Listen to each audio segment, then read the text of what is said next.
That's right. Finally getting around to building that bookshelf. I've been planning this for 20 years, believe it or not. I bought this place 20 years ago. Of course, it took me about 3 years to get this room. It didn't actually exist when I first bought it. It was a much smaller house at that point. It took me another 4 years to get the sheetrock on the walls, electricity up. It took another 8 years to get the floor in. So I'm finally at the point I'm putting in the shelves.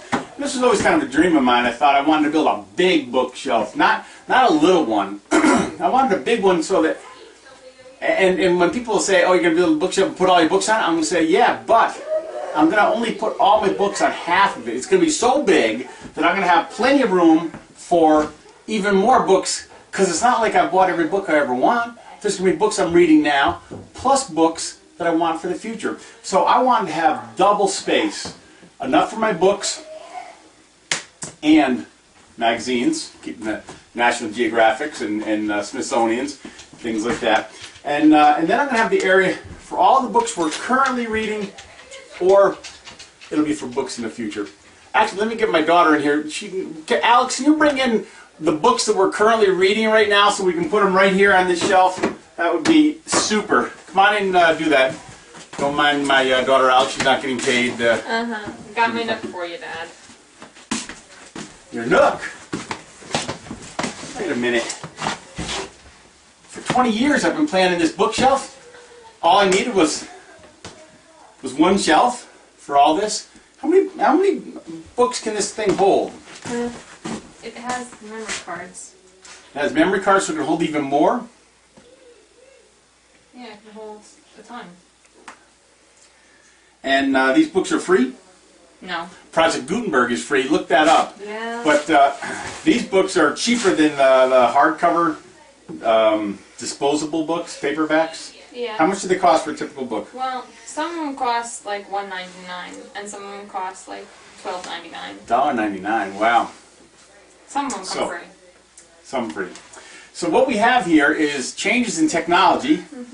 Instead of having all these shelves, I could have A, saved money on books, and B, saved money on all this wood. I didn't have to build all these bookshelves.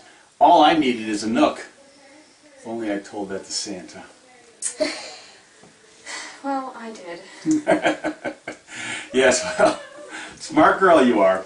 All right, well, anyway, changes in technology mean changes in the way we operate, the way we do business. So, I don't even know if I should bother putting the rest of the shelves up. All I need is a nook shelf. It looks kind of odd without them. Yeah, well, actually now what I need is a nook. Thanks. I know I look like a tourist. I got my Alaska hat on, so clearly I'm an American. And I'm here in Place Gutenberg, where there's a statue of... Which you can't see. Johann Gutenberg. You can't see it? There it is. Oh, okay, yeah, there it is. And of course, here in Strasbourg, back about 500 plus years ago, he invented the printing press. How did that change things? And I'm not talking about technology now. Of course, I have a nook in my hand here in case anybody wants to see what changes have happened in printing in the last 500 years. But that's not what I want to talk about. I want to talk about the poor monks that got thrown out of work because no longer did they have to be scribes and write the Bible by hand, taking several years for each version of the Bible, for each book. So we threw a lot of monks out of business, which meant that we created unemployment for those poor monks who were literally poor monks.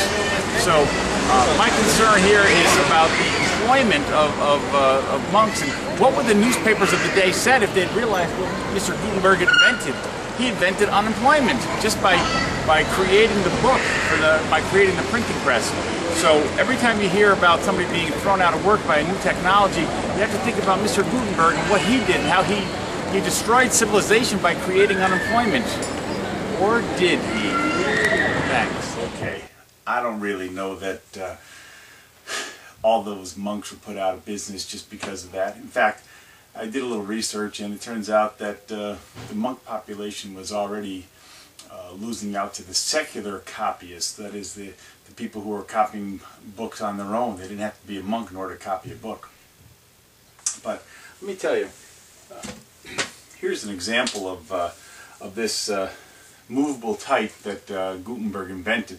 This isn't an actual page from his Bible, but this page was printed in 1497. It cost me 20 bucks. It's from the Book of Chronicles in the Old Testament, and it's written in Latin, so I really can't read it. But that changed the world. By having movable press, we now have, we know that a lot of people did lose their job because they no longer had a need for the copying that once took place. But you see, I'm in a library here. It's actually my own personal library in my house. And what's interesting about this library in my house, a little spare bedroom we converted into a library. I've got cameras on a bookshelf.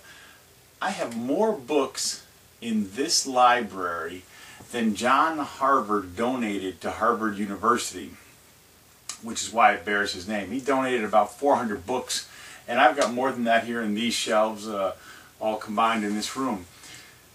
1638 that was. So from the 1450s or the late 15th century to a couple hundred, well, 150 years later thereabouts, maybe less, we now had 400 books to be an amazing amount of books.